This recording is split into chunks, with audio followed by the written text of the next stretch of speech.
కొండెక్కొద్దు, దేవుని నడిపింపు లేదు, ఆయన చెప్పలేదు అంటే నువ్వెప్పుడూ మాకు ఇలాగే నిరుత్సాహపరుస్తూ ఉంటావని వాళ్ళు కోపగించుకుని వెళ్ళిపోయారు.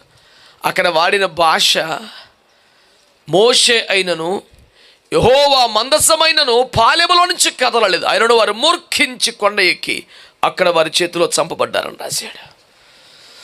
దేవుడు మనకు తోడుగా రాకుండా, దైవజనుడు లేకుండా మూర్ఖంగా మొండిగా ముందుకెళ్తే శిఖరముల మీదైనా చావే. ఉన్నత స్థలములు ఎక్కేది చావడానికి. ఎంత పిచ్చి పని! సత్య కాడికి ఆడసత్తే ఏముంది, ఆడసత్తే ఏముంది?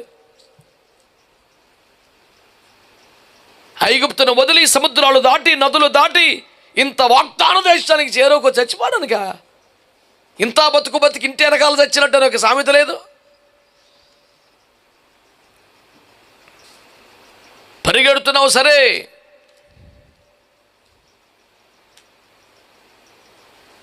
At the end of the day ఏమిటి మిగిలింది? ఏమిటి? మూర్ఖించి వెళుతున్నావా? మొండిగా వెళుతున్నావా?